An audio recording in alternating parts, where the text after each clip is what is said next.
क्या आपने कभी कोई ऐसा सफ़र किया है जहां हर कदम आपको अपनी जानी पहचानी दुनिया से दूर किसी अनजाने अंधेरे में ले जा रहा हो? तो चलिए जोनाथन हार्कर की कहानी सुनिए।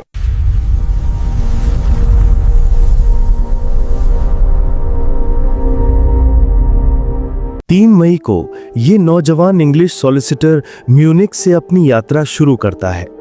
उसका सफर उसे वियना और बुडापेस्ट से होते हुए पूरब की ओर ले जा रहा था, एक ऐसी दुनिया में जहां उसे लगा कि वो पश्चिमी दुनिया को पीछे छोड़ रहा है। उसका मकसद था ट्रांसिल्वेनिया के एक रईस काउंट ड्रैकुला के लिए लंदन में एक जायदाद खरीदने के सौदे को अंतिम रूप देना। सफर पर निकलने से पहले जोनाथन ने ब्रिटिश म्यूजियम में पढ़ा था कि कारपेथियन पहाड़ों का ये इलाका यूरोप के सबसे जंगली और अनजाने हिस्सों में से एक है और यहाँ दुनिया के सारे अंधविश्वास एक साथ पाए जाते हैं। जब वो बिस्ट्रिच शहर के गोल्डन क्रोन होटल पहुंचा तो उसे काउंट का एक खत मिला जिसमें उसका स्वागत किया गया था और बताया गया था कि अगली दोपहर उसे बोर्गो पास के लिए कोच में सीट मिलेगी जहां काउंट की अपनी बग्घी उसका इंतजार करेगी। पर अगले दिन 4 मई को जब वो जाने की तैयारी कर रहा था तो होटल की मालकिन ने घबराते हुए उसे रोकने की बहुत कोशिश की।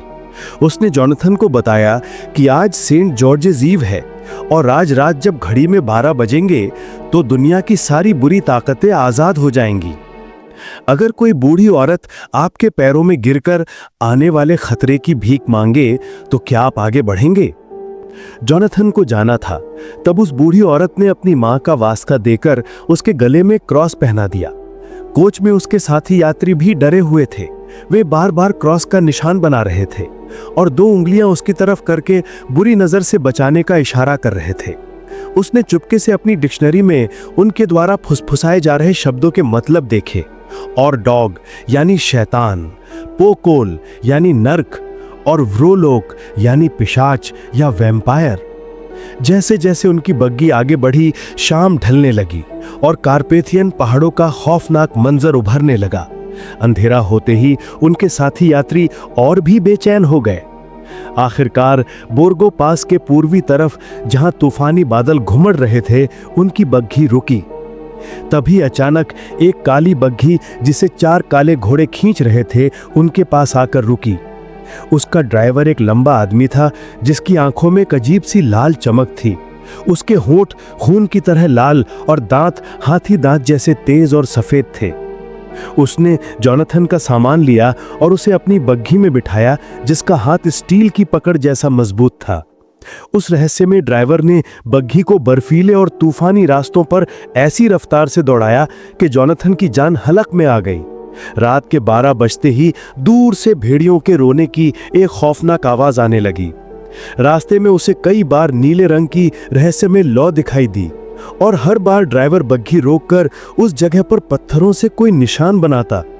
एक बार जब ड्राइवर बग्घी से उतरा तो चांद की रोशनी में जोनाथन ने देखा कि भेड़ियों का एक पूरा झुंड खामोशी से उनकी बग्घी को घेरे खड़ा है। वो डर के मारे कांप गया, पर तभी ड्राइवर लौटा और उसके एक इशारे पर वो सारे भेड़िए पीछे हट गए।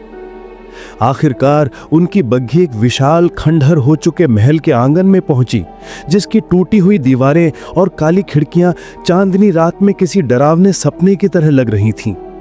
दरवाजे पर काउंट ड्रैकुला ने खुद उसका स्वागत किया।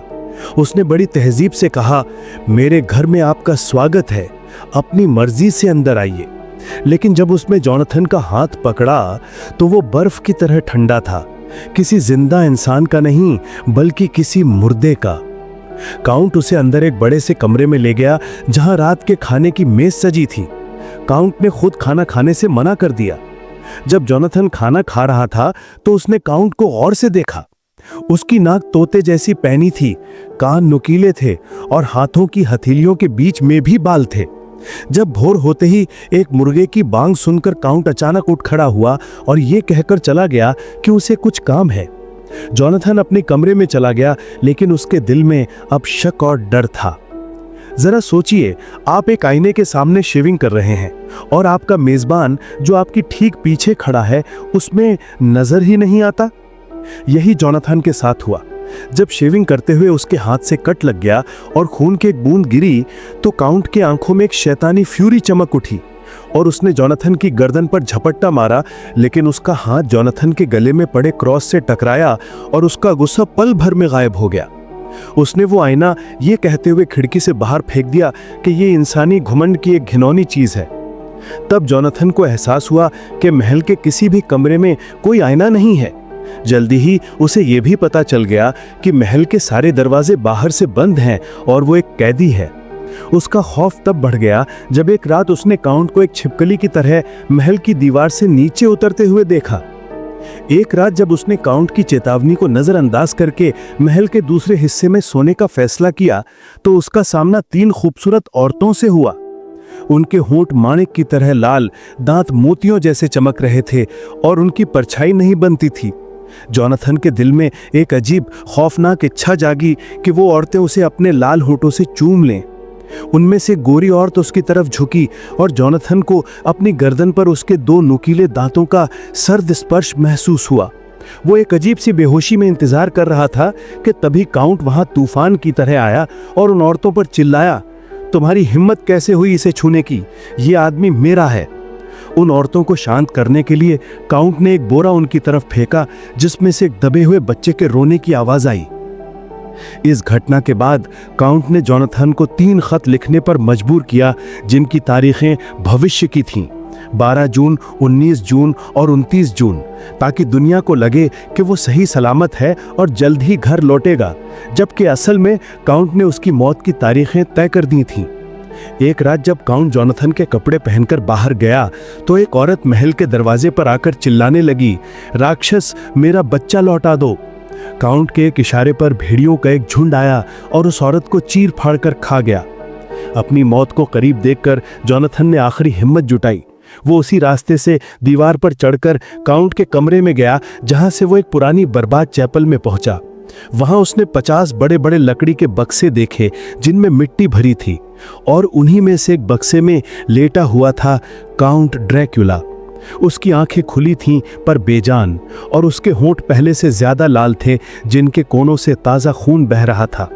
ऐसा लग रहा था जैसे वो खून से तृप्त होकर किसी जोंक की तरह पड़ा हो। जोनाथन ने एक फावड़ा उठाकर उसके घिनौने चेहरे पर वार किया, पर वार चूक गया और सिर्फ माथे पर एक गहरा जख्म बना पाया। वो भागकर अपने कमरे में लौट आया जहां वो अब उन खौफनाक औरतों के साथ अकेला कैद था, ये जानते हुए कि काउंट अब लंदन की तरफ निकल चुका है। अगर आपको वीडियो पसंद आया हो तो लाइक करें, दोस्तों के साथ शेयर करें और चैनल को सब्सक्राइब करना ना भूलें। मिलते हैं अगले वीडियो में। Stay safe.